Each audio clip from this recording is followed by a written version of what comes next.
என்னை பொறுத்த வரைக்கும் 4 முனை போட்டி வராது. நிச்சயமாக விஜய் வந்து தனியாக நிற்க மாட்டார். தனியாக நிற்கிற அளவுக்கு அவருக்கு ஒரு கட்சி பலம் இல்லை. இப்போ தான் ஆரம்பிச்சிருக்காரு. ரசிகர் மன்றம் இருந்துச்சு, நற்பணி மன்றம் வச்சுருந்தாரு. ஆனால் ஒரு கட்சி அந்த அளவுக்கு ஃபார்ம் பண்ணல. தனியாக நின்னா ஒரு பெரிய வெற்றியை அவர் எதிர்பார்க்க முடியாது. அதனால் தனியாக நிற்க மாட்டார். அவர் கெட்டிக்காரர். என்னோட கணிப்பு சரியாக இருந்தால் தேமுதிக, ராமதாஸ், விஜய் இந்த 3 சேர்ந்து ஒரு சிறு கட்சிகளை நினைச்சு ஒரு கூட்டணி அமைக்க வாய்ப்பு இருக்குது. ஆனால் இப்போ ராமதாஸ் அவர்கள் ஸ்டாலின் அவர் கூட நட்பில் இருக்காரு. தேமுதிக வந்து பிரேமலதா போய் பார்த்துச்சு. ஓபிஎஸ் தான் போய் பார்த்தாரு. பார்த்ததுனால கூட்டணி அமைச்சு சொல்ல முடியாதுல்ல. இப்போ கூட்டணிக்கு போகிறது ஒன்று சீட்டுக்காக மட்டும் இல்லை, நோட்டுக்காக சேர்த்தானே போகிறாங்க. அது எந்த கட்சி அதிகமாக அப்படி பார்த்தா விஜய் வந்து அதிகமாக பணம் கொடுக்க முடியாது. ஆளுங்கட்சி தான் அதிகமாக பணம் கொடுத்து சேர்த்துக்கலாம். ஆனால் அப்படியே ஆளுங்கட்சினா மத்திய ஆளுங்கட்சி தான் நிறையா பணம் கொடுத்து ஆட்களை குற்றவாளிகளை நினச்சிட்ருக்கு இந்த கட்சியில். யோசிச்சு பாருங்கள். அதனால் வந்து தமிழ்நாட்டில் எப்படி பார்த்தாலும் 4 முனை போட்டி வர வாய்ப்பு இல்லை என்னை பொறுத்த வரைக்கும். அவர் தனியாக தான், அவரும் தான் போய் தலைவர் ஸ்டாலினை பார்த்துருக்காரு. அப்போ அதனால் அவர் திமுகவோட இணைவாரம் சொல்ல முடியுமா? அரசியலை பொறுத்த வரைக்கும் இன்றைக்கி சூழ்நிலை இப்படியே இருந்தால் அதிமுக சிதறப்பட்டு இருக்குது. அதிமுக இருக்கிற எல்லா இந்த டிடிவி தினகரன், சசிகலா, ஓபிஎஸ், எடப்பாடி எல்லாரும் ஒன்று சேர்ந்தா ஒரு திமுகவுக்கு பலமான போட்டியை கொடுக்க முடியும். ஆனால் ஒன்று சேர வாய்ப்பு இல்லை. இதே சூழ்நிலை 4 முனை போட்டி வந்தால் அதிக வெற்றி வாய்ப்பு திமுகவுக்கு தான். ஓபிஎஸ்க்கு பெரிய பலம் இல்லை, எடப்பாடிக்கும் பெரிய பலம் இருந்துச்சு. அப்படி பலம் தான் இப்போ இத்தனை எலெக்ஷனில் 10 எலெக்ஷன் எடப்பாடி செஞ்சுருக்காரு, 7 ஜெயிச்சிருக்காரு. இடைத்தேர்தலையும் சரி, இப்போ சட்டமன்ற தேர்தலில், பாராளுமன்ற தேர்தலில் 7 ஜெயிச்சார். ஏதாச்சும் ஒன்றும் இல்லை. அவர் பொறுப்பில் இருந்து முதலமைச்சராக இருந்து கட்சி தலைவராக இருந்து நடத்துகிற எந்த தேர்தலில் அவர் ஜெயித்தார். 2 தலைமையாக இருக்கும்போது சரி, இப்போ ஒரு தலைமையாக இருக்கும்போது சரி, ஒரு இடைத்தேர்தலில் கூட அதிமுக ஜெயிக்கலை. இன்றைக்கி இருக்க சூழ்நிலை மக்கள் திமுகவுக்கு சாதகமாக இருக்காங்கன்னா பெண்களுக்கு சில நல்ல செஞ்சுருக்காங்க. பெண்களுக்கு மகளிர் உரிமைத்துறை, பஸ்ஸில் ஃப்ரீ, இதெல்லாம் பெண்கள் ஓட்டு நிச்சயமாக திமுகவுக்கு இந்த எலெக்ஷன் மட்டுமே போதும்னு நினைக்கிறீங்க? 1000 ரூபாய் பணம், அதே மாதிரி இலவச பேருந்துகளை தாண்டி எதுவுமே சொல்ல மாட்டாங்க. எங்களோட ஆட்சியோட சாதனைன்னு சொல்றது வந்து இது ரெண்டுமே சொல்றாங்க. அப்புறமும் புதிதாக வந்து எல்லாருக்கும் சேர்க்கறது, இந்த 1000 ரூபாய் பணம் வந்து புதிதாக சேர்க்கறது வாக்குக்காக அப்படின்னு ஒரு விமர்சனம் பண்ணுறவங்க யாரையும் பண்ணிட்டு தான் இருப்பாங்க. அதுவும் குறை சொல்ல முடியாது.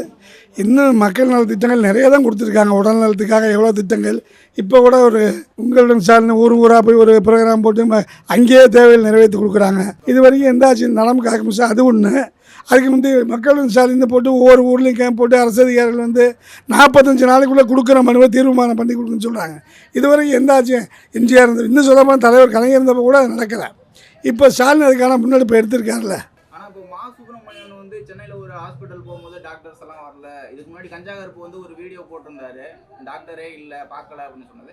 மா சுப்பிரமணியம் போகும்போதும் அப்படிதான் ஒரு சூழல் இருக்கு. இப்போ அரசு மருத்துவமனைகள் வந்து சரியா செயல்படுதுன்னு நினைக்கிறீங்களா? ஏன்னா இந்த மாதிரி திட்டங்கள் அறிவிக்கிறது மக்கள்கிட்ட போய் சேர்ந்தாதானே அந்த திட்டம்கான பலன் இருக்கும். அரசு அதிகாரிகள் செய்யறதுக்கு தவறுக்கு அரசாங்கம் பொறுப்பேற்க முடியாது. அரசாங்க திட்டம் போடலாம், நிறைவேற்றுற பொறுப்பு அதிகாரிகளுக்கு தானே இருக்குது.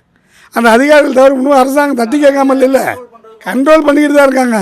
இந்த திருச்சிக்கு வந்தார் மா சுப்பிரமணியம், ஒரு ஆஃபீஸ் இப்போ இது டாக்டர் இல்லை சஸ்பெண்ட் பண்ணிட்டு போனார். டாக்டரை, டியூட்டி டாக்டரை இது பண்ண சஸ்பெண்டு அன்றைக்கி அப்போயே ஸ்பாட்லேயே சஸ்பெண்ட் பண்ணி போனார். அதை யோசிச்சு பாருங்கள். அதான் அரசாங்கம் திட்டங்கள் செயல்படுத்த அறிவிக்கிறதுமோ அரசாங்கம் தான். ஆனால் செயல்படுத்துறது அரசு அதிகாரிகள். அந்த அரசு அதிகாரிகள் மெத்தனமாக இருந்தால் அது ஆளுங்கட்சியை பாதிக்கும். எப்படி பார்த்தாலும் இன்றைக்கி இருக்க நீங்கள் சொல்கிற மாதிரி 4 முனை போட்டி வந்தால் திமுகவுக்கு தான் என்னை பொறுத்த வரைக்கும் அதிக வெற்றி வாய்ப்பு. எந்த கூட்டம் அதிமுக பிஜேபி இணைஞ்சா, இன்னொன்று சொல்கிறேன், அதிமுக தனியாக நின்னால் அதிமுக கூட வாய்ப்பு ஓட்டு சீட்டு அதிகமாக வாங்கலாம். பிஜேபியோட சேர சேர அதிமுக 0 தான். ஆனால் இப்போ 18% வாக்குகள் வந்து நாங்கள் தனியாக ஒரு கூட்டணி அமைச்சு பாராளுமன்ற தேர்தலில் வாங்கியிருக்கோம் அப்படின்ட்டு தானே பிஜேபி சொல்லுது. பாராளுமன்ற தேர்தலில், சட்டமன்ற தேர்தலில் இங்கே தாமரைப்பூ தமிழ்நாட்டில் பூக்காது. பாராளுமன்ற தேர்தலில் மத்தியில் போட்டிருக்கலாம். மக்களோட நீங்கள் சொன்ன மாதிரி படித்தவங்க சொல்ல சில விஷயங்களை வெளிப்பாடு சொல்ல முடியல, அவங்க ஓட்டு போட்டுக்க வாய்ப்பு இருக்குது. ஆனால் சட்டமன்ற தேர்தலை பொறுத்த வரைக்கும் தமிழ்நாட்டு மக்கள் நிச்சயமாக மத்திய தாமரைக்கோ பிஜேபிக்கோ ஓட்டு போட மாட்டாங்க. அது அதிகபட்சம் இருந்தால் ஒரு 5-6%. இன்னும் சொல்லப்போனால் மேல்தட்டு வர்க்கம் தான். இந்த மத்திய ஆட்சி நடக்கிறதே மேல்தட்டு வர்க்கத்துக்கு தான். பாமர மக்களுக்கான எந்த நலத்திட்டமும் இங்கே அவங்க சிறப்பாக செயல்படல. அம்பானிக்கும் அதானிக்கும் அள்ளி கொடுத்துக்கிட்டு அந்தோனியும் அப்துல் காதரையும் தெருவில் தான் நிப்பாட்டுறான். அப்படிப்பட்ட பிஜேபிக்கு தமிழ்நாடு மக்கள் ஓட்டு போட மாட்டாங்கிறது என்னோட. பிஜேபிக்கு வந்து இது வரைக்கும் வந்து வெற்றி பெறதுக்கான வாய்ப்புகள் இல்லை அப்படிங்கிற ஒரு சூழல் பார்க்க முடியுது. ஆ இப்போ விஜய் அவர்களுக்கு எந்தெந்த வாக்குகள் வரும்னு எதிர்பார்க்குறீங்க? இளைஞர்கள் மத்தியில் ஒரு ஆதரவு இருக்குது. இப்போ ஜோசப் பண்ண மாதிரியோ என்ன மாதிரியோ வயசானவங்க இல்லை பெருசாக பண்ணிட மாட்டாங்க. இளைஞர்கள் மட்டும் எல்லாருமே விஜய் ஆதரவாளர்கள் இல்லை. விஜய்க்கு வந்து ஆதரவுனா ஒரு 5% எதிர்பார்க்கலாம் தவிர அதுக்கு மேலே பெருசாக வந்துடாது. இன்னும் கருத்து கணிப்பெல்லாம் எடுத்து 18% 20% போடுறாங்களே தவிர அது உண்மை அல்ல. விஜய்க்கு ஆதரவு இருக்கும், சதவீதம் கம்மியாக தான் இருக்கும். இளைஞர்கள்னு சொல்ல போனால் சின்ன பையங்க தான். அந்த சின்ன பையனுக்கு எல்லாரும் விஜய் ரசிகர் இல்லை, அஜித் ரசிகர் இருக்கா, அப்போ ரஜினி ரசிகர் இருக்கா, எல்லாருமே இப்படி விஜய்க்கு ஓட்டு போடுவான். இதற்கு முன்னாடி கருணாநிதி அவர்கள் ஜெயலலிதா அவர்கள் இருக்கும்போது அவங்களுக்கு ஒரு செல்வாக்கு இருந்துச்சு. ஜெயலலிதா அவர்களுக்காக அதிமுகவுக்காக பெரிய, அதன் பிறகு அவங்க மறைவுக்கு பிறகு ஓபிஎஸ்ஸா சசிகலாவா டிடிவியா எடப்பாடியா அந்த இடத்துக்கு இல்லை. இப்போ கருணாநிதி அவர்களுக்கு பிறகு ஸ்டாலின் அவர்கள் வந்து ஆட்சிக்கு வந்திருக்காரு, 21 ஆட்சி வந்திருக்காரு. அதன் பிறகு உதயநிதி ஸ்டாலினை வந்து உடனடியாக வந்து அமைச்சர் கொடுத்து அப்புறம் துணை முதல்வர் கொடுத்து இப்படி போயிட்டு இருக்காங்க. இப்போ அந்த கருணாநிதி ஜெயலலிதா அவர்களுக்கு அளவுக்கு எடப்பாடி பழனிசாமியும் ஸ்டாலின் அவர்களும் இருக்காங்கன்னு பார்க்குறீங்க? ஸ்டாலின் வந்து 76லேருந்து கட்சியில் இருக்கார். 72லேருந்து மிசார அடிபட்டு உதப்பட்டு சிட்டி பாபாவால் காப்பாற்றப்பட்ட ஒரு ஸ்டாலின். எல்லாம் செத்து போயிருப்பார் அன்றைக்கே சென்னை சிறையில் செத்துருக்க வேண்டியவர். அவருக்கு உளுந்தாடியெல்லாம் சிட்டி பாபா வாங்கிட்டு அவர் செத்து போனார் ஜெயிலில். ஸ்டாலினுக்கு வந்து அரசியல் புதுசு இல்லை. இன்னைக்கு 2025 89 தான் இருக்கார். எடப்பாடி குற்றப்பின்னணி உள்ளவர், யாரும் மறைக்க முடியாது. ஆனால் ஸ்டாலினுக்கு குற்றப்பின்னணி இல்லை. வேணா சொல்லுவாங்க பொம்பளை வெட்டி இருந்தாருன்னு, அது இயல்பு வயசில் யாரும் பண்ணுறது தான். இவருக்கு எடப்பாடி இருக்க மாதிரி குற்றப்பின்னணி அவருக்கு கிடையாது. எடப்பாடி குற்றப்பின்னணி உங்களுக்கு தெரிஞ்சிருக்கும், நான் சொல்ல விரும்புகிறேன்னா இது நியூஸ் சேனலில் போச்சுன்னா தப்பாக போயிடும். அப்படிப்பட்ட குற்றப்பின்னணி உள்ளவர் தான். இன்றைக்கி பிஜேபியில் பொறுப்பில் இருக்கிறதெல்லாம் 60% பேர் குற்றப்பின்னணியில் இருக்கவன் தான். ஒன்றும் இல்லை, இப்போ நானே ஒரு பெரிய தப்பு பண்ணியாச்சுன்னா பிஜேபி நியூஸ் தான் எனக்கு நேரத்தில் ஒரு பொறுப்பு கொடுப்பாங்க. அது வந்து சரியான அரசியல் முறையா? தமிழ்நாட்டை பொறுத்த வரைக்கும் இந்த சட்டம் ஒழுங்கு பிரச்சனை இருக்குது அப்படிங்கிற விமர்சனம் இருக்குல்ல. அதே மாதிரி கஞ்சா போதை புழக்கம் வந்து அதிகமாக இருக்குது அப்படிங்கிறது ஒரு விஷயம். இந்த குற்றச்சாட்டுக்கு போதை புழக்கத்தை பொறுத்த வரைக்கும் அவனவனா திருந்தினா தான் அரசாங்கம் ஒரு அளவுக்கு தான் தடுக்க முடியும். இப்போ இவர் போய் பையில் வச்சு விற்றாருன்னா அவர் என்ன இவர் தான் விற்கிறான்னு தெரிஞ்சால் தான் அவரை பிடிக்கலாம் போலீஸு.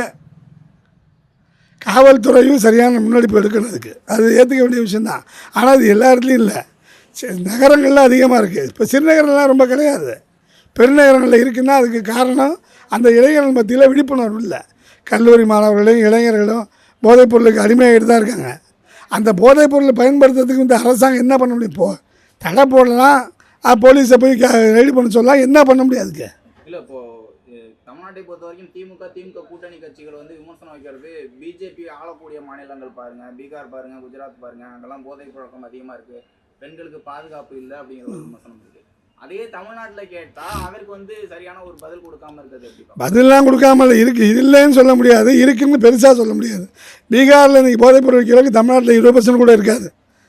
அதுவும் பெருநகரங்களில் தான். நீங்கள் சிறுநகரங்களில் கிராமப்புறங்களில் இந்த கஞ்சாலாம் அதிகமாக கிடையாது. இப்போ மெத்து வந்து தமிழ்நாட்டில் தானே கைது பண்ணாங்க, டெல்லியில் போய் கைது பண்ணாங்க, தமிழ்நாட்டை சேர்ந்த ஒரு தானே விற்பனை செஞ்சுருக்காங்க. தமிழ்நாட்டை சேர்ந்த ஒருத்தரை பயன்படுத்தியிருக்காங்க, இல்லை அவரும் விற்பனை பண்ணல, அவரை பயன்படுத்தியிருக்காங்க, அவ்வளோதான். பணத்திற்காக அடிமையாக போகிறவனை போய் என்ன பண்ண முடியும் வாழ்க்கையில்? இப்போ பெண்களுக்கு எதிரான குற்றங்கள், இப்போ வந்து திருவள்ளூரில் வந்து ஒரு 10 வயது சிறுமி வந்து கடத்தி வந்து பாலியல் கொடுமை காமிருக்கு, அண்ணா யூனிவர்சிட்டி சம்பவம் இருக்குது. அதே மாதிரி அண்ணா நகரில் ஒரு பெண் வந்து ஒரு சிறுமி வந்து பாதிக்கப்பட்டாங்க. அந்த பெண்களுக்கு எதிரான குற்றங்கள் அதிகரிச்சிருக்கு அப்படிங்கிற விமர்சனம் வச்சு. பெண்களுக்கு எதிரான குற்றங்கள் அதிகரிச்சிருக்குன்னு சொல்லவே முடியாது. பெண்களுக்கு எதிரான குற்றங்கள் வெளியில் வருது. இப்போ தான் பெண்களுக்கு எதிரான குற்றங்கள் என்னை பொறுத்த வரைக்கும் காலங்காலமாக இருந்துகிட்ருக்கு. எல்லாம் வெக்கமானத்துக்கு அஞ்சு யாரும் வெளியில் வரல. இப்போ தைரியமாக ஒருத்தர் 2 பேர் வழக்கு தொடுக்குறாங்க, அதுதான் உண்மை.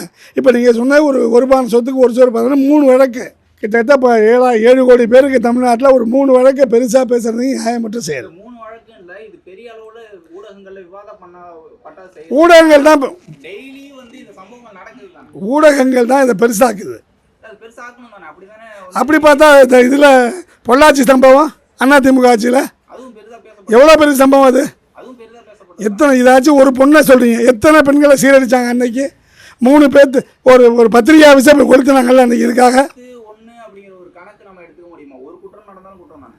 ஒரு குற்றம்னா அந்த குற்றத்துக்கு அரசு நடவடிக்கை எடுக்கலாம். நீங்கள் சொல்கிற ரைட்டு, அரசு இப்போ இது பண்ணல, ஃபைட் பண்ணல, அந்த குற்றவாளியில் பிடிக்கலன்னா ஏற்றுக்கலாம். சிவகங்கையில் அஜித்குமார் அப்படிங்கிற ஒரு இளைஞர் வந்து போலீஸ் கஸ்டடியில் வந்து இறந்துருந்தாங்க. கிட்டத்தட்ட ஒரு 23-24 நடந்திருக்கு திமுக ஆட்சியில் அப்படிங்கிற விமர்சனங்கள் வைக்கிறாங்க.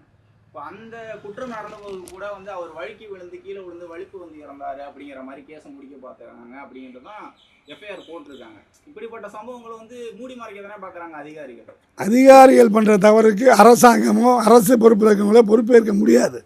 அதிகாரிகள் சரியா இல்லைங்கிறது ஏற்றுக்க வேண்டியதுதான். அவங்களுக்கு இப்போ அதுக்காக அந்த காவல்துறை யாரும் நடவடிக்கை எடுக்கலையா திமுக அரசாங்கம்? பொள்ளாச்சி சம்பவம் நடக்கும்போது இது தூத்துக்குடியில் 13 பேர் சுட்டுக் கொள்ளும்போது நான் டிவியில் பார்த்தேன்னு சொன்ன முதலமைச்சர் தமிழ்நாட்டில் இருந்தார். எப்படி ஒரு முதலமைச்சர் தெரியாமல் அவ்வளோ பேர் 13 பேர்த்த சுட்டு கொண்டாங்கல்ல? அப்போ என்ன சொன்னார் அந்த முதலமைச்சர் பேட்டியில் சொல்லுங்கள். பப்ளிக்காக என்ன சொன்னார்? இந்த நிகழ்வே எனக்கு தெரியல, டிவியில் பார்த்தேன். அப்படி ஸ்டாலின் எதுலையும் சொல்லியே, இந்த உதயநிதி இதில் சொல்லியே. சிவகங்கையில் நடந்த அஜித்குமார் சம்பவத்துக்கு கூட 3 கட்சியினர் வந்து திமுக ஆளும் கட்சியினர் வந்து பேரம் பேசியிருக்காங்க. 50 லட்சம் வரைக்கும் பேரம் பேசினாங்க அப்படிங்கிறது அந்த வழக்கிலே வருது. இப்போ அதை மூடி மறைக்கிறதுக்கான ஒரு வேலையை தானே பார்த்துருக்காங்க. அதாவது இயல்பு தான் தம்பி. அது அரசாங்கத்துக்கு ஒரு கெட்ட பெரும்போது மாற்றி என்ன பண்ணலாம்? சரி, அந்த குடும்பத்துக்கு கம்பெனி கொடுத்தா ஒதுங்கிக்குவாங்கலாம் பார்க்கறது இயல்பு தான். இங்கே ஒரு பிரச்சனை நடக்கு, ஒத்துப்பா சரி ஒதுங்கிப்போ, உனக்கு எதாவது பண்ணாங்கன்னா வாங்கி தரேன். ஒரு சின்ன ஆக்சிடெண்ட்டு, கால் தான் போச்சு லேசாக, இது ஏன் கேஸ் போட்டு எப்போ முடிப்பேன்னு இயல்பாக நான் சொல்கிறேன். சட்ட ரீதியாக நடக்க மாட்டேங்குது. எல்லாமே சட்ட ரீதியாக நடந்து தப்பு இயல்பு இல்லை, முடிக்க முடியாது. ஆனால் நீங்கள் இப்போ இந்த சம்பவத்தில் செஞ்சே தப்புன்னு சொல்ல முடியாது. அஜித்குமார் சம்பவத்தில் பேசுனாங்க, பேரம் பேசுனாங்கன்னு சொன்னால் ஏற்றுக்கலாமே தவிர அது உண்மைங்கிறதுக்கு ஒரு நிரூபிக்கப்படல. யார் பேசுனாங்க, யாருன்னு சொன்னாங்களா? இல்லை. அஜித்குமார் அவருக்கு ஆதரவாக இருக்கக்கூடிய வழக்கறிஞரே வந்து கோர்ட்டில் வந்து அவர் தான் சொல்லுவார். அப்புறம் வழக்கறிஞர் தான் சொல்ல முடியும். என்ன செய்வார்? அப்புறம் நிரூபிச்சாரா திமுக காரங்க? இல்லை, சிபிஐ வழக்கு நிரூபிச்சு வரட்டும் தம்பி. அப்போ தான் அது வந்து உண்மையாக பொய்யான்னு சொல்ல முடியும். நீ சொல்ல ஏற்றுக்கலாம், ஆனால் நிரூபிக்கணும்ல. அரசாங்கம் கம்பெனி கொடுக்குது, ஒவ்வொரு கட்சிக்காரன் போய் கொடுக்குறான், அதே குடும்பத்துக்கு அரசாங்கம் வேலை கொடுத்துருக்கு. இதெல்லாம் ஒரு தவறு நடந்ததுனால தான். நான் தவறை நியாயப்படுத்த விரும்புகிறேன். அதே நேரம் அனைத்து தவறுக்கும் அரசாங்கத்தை குற்றம் சொல்கிறது தப்பு. வந்து சாரி சொன்னார் ஸ்டாலின் அவர்கள். இதுக்கு முன்னாடி வந்து 23 நபர்கள் வந்து இந்த மாதிரி படுகொலை நடந்திருக்கு. இப்போ கூட கோயம்புத்தூரில் வந்து ஒரு பழங்குடியினர் சமூகத்தை சேர்ந்தவர் வந்து அடித்து தற்கொலை செஞ்சு இறந்திருக்காரு. இந்த மாதிரியான கஸ்டடி மரணங்கள் மறுபடியும் தொடர்ந்துகிட்டு இருக்கு அப்படிங்கிறது சொல்லுங்கள். அதான் திரும்ப திரும்ப சொல்கிறேன் தம்பி. அரசாங்கத்தோட அனைத்து நடவடிக்கைகளும் அதிகாரிகள் பண்ணுற தப்புக்கு அரசு பொறுப்பேற்கிறது கஷ்டம். அரசாங்கம் நடவடிக்கை எடுக்கலாம், நம்ம அரசை குற்றம் சொல்லாமே தவிர அரசாங்கம் போதிய நடவடிக்கை எடுத்துக்கிட்டு தானே இருக்கு. இதற்கு முன்பு ஸ்டாலினோ கருணாநிதி அவர்களோ ஜெயலலிதா அவர்களோ இருக்கும்போது ஒரு ஐஏஎஸ் ஐபிஎஸ் அதிகாரிகள் அவங்களுக்கு கட்டுப்பட்டு தான் அவங்க செயல்பட்டு இருப்பாங்க. தானா ஒரு செயல்பாட்டில் ஈடுபட முடியாது. அப்படி இருக்க சூழல்ல வந்து இன்றைக்கு அதிகாரிகளை வந்து தனியாக விடுறது எப்படி பார்க்க முடியும்? அவரோட கண்ட்ரோல்ல தான். உங்களோட இந்த கருத்தில் நான் மாறுபடுறேன். ஐஏஎஸ் அதிகாரிகளும் ஐபிஎஸ் அதிகாரிகளும் கட்டுப்பட்டு இருந்தாங்க சொல்லும்போது ஒரு முதலமைச்சர் 13 பேர் சுட்டு கொண்டும் போது எனக்கு தெரியாது டிவியில் பார்த்தேன்னு சொன்னால் அவர் எப்படி அந்த கண்ட்ரோலில் வச்சுருந்தாரு சொல்லுங்கள் நீங்கள்? எடப்பாடி சரியில்லை அப்படின்ட்டு தானே ஸ்டாலின் அவர்கள் ஓட்டு போட்டாங்க மக்கள். இல்லை தம்பி, அந்த மாதிரி ஸ்டாலின் எழுதி சொல்லி எனக்கு தெரியாது, நான் பொறுப்பேற்கலன்னு தெரியாதுன்னு சொல்லியே. ஒரு முதலமைச்சர் 13 பேர்த்த பட்ட பகலில் ரோட்டில் வச்சு சுட்டு கொள்ளும் போது எனக்கு நான் டிவியில் பார்த்தேன் அந்த நிகழ்வுன்னு சொன்னார். அந்த மாதிரி ஸ்டாலின் சொன்ன மாதிரி எனக்கு தெரியல. ஒரு நிகழ்வுனா அதுக்கு என்ன மாற்று செய்ய முடியும் முடிஞ்ச வரைக்கும் பண்ணிட்டு தான் இருக்காங்க. அதே மாதிரி அதிகாரிகளுக்கும் அமைச்சர்களுக்கும் அவர் உத்தரவு போட்டு பண்ணிட்டு தான் இருக்காரு. ஒரு குதிரை ஓட்டக்கூடிய ஒரு நபர் வந்து கஸ்டடி மரணத்தில் இறக்கும்போது ஸ்டாலின் அவர்களை வந்து சட்டசபையில் என்ன சொன்னாங்கன்னா வலிப்பு வந்து இறந்தார் அப்படின்னு சொல்கிறாங்க. அது வந்து கஸ்டடி மரணத்தை தான் இப்போ இருக்குது. ஆனால் அவர் சொன்ன சட்டசபையில் சொன்னது வந்து வலிப்பு வந்து இறந்தாருன்னு. அந்த குதிரைக்காரர் வந்து கஸ்டடி மரணத்தில் இறந்தாருன்னு ப்ரூஃப் ஆகட்டும், அப்போ கூட அரசாங்கம் பொறுப்பேற்றுக்கலாம். ப்ரூஃப் பண்ணல என்னைக்கு வரைக்கும். பணம் கொடுத்து வாக்குகள் வாங்குறது இருக்குல்ல, அது வந்து இந்த தேர்தலையும் எடுபடும் நினைக்கிறீங்களா? பணம் கொடுத்து வாக்குகள் வாங்குவது தவறான செயலுங்கிறது என்னோட கருத்து. அவ்வளோதான். அது கொடுக்குறாங்களா? இப்போ இதே தஞ்சாவூரில் பார்லிமெண்ட் தொகுதி எலெக்ஷன் டிஆர் பால் நிற்கும்போது திமுககாரங்களே பணம் வரும் தான் எதிர்பார்த்தாங்க. அவர் ஒரு பைசா கூட கொடுக்கல. எனக்கு நான் பண்ணியிருக்க சேவைக்கு மக்கள் ஓட்டு போட்டால் போட்டு நான் போட்டுனார். அன்றைக்கி தோற்று போனார்ப்பா பரசுராமன்ட்ட. பை எலெக்ஷனில் எல்லா நிகழ்வும் நடக்கிறது தான் தம்பி. இடைத்தேர்தலில் எல்லாம் எப்பவுமே இடைத்தேர்தலில் எல்லாம் இது அதிமுக ஆட்சி காலத்தையும் உள்ளே தான் ஒன்றும் புதுசு இல்லை. அதிமுக இருந்த வரைக்கும் அதிமுக ஜெயிச்சிச்சு. அதுக்கப்புறம் திமுக வந்தப்போ திமுக ஜெயிக்குது. இடைத்தேர்தல்னால் பணம் விளையாட தான் செய்யும். தமிழ்நாட்டில் 234 எம்எல்ஏ அங்கே போய் நிற்கிறான். அதுக்கு ஒன்றும் பண்ண முடியாது. அதே நேரத்தில் பணம் கொடுத்தா மட்டும் மக்கள் ஓட்டு போட்டுருவாங்கன்னு நினைக்காதீங்க. பணம் கொடுத்தா 4 கட்சிக்காரட்டையும் பணம் வாங்குறான். பஞ்சாயத்து போர்டு எலெக்ஷன் வந்தால் 4 பேர் ஒரு வார்டில் 4 பேர்த்தையும் பணம் வாங்குறான். யாராவது ஒருத்தனை ஜெயிக்க முடியும்? பணத்தால் மட்டும் ஓட்டு விழுவாது.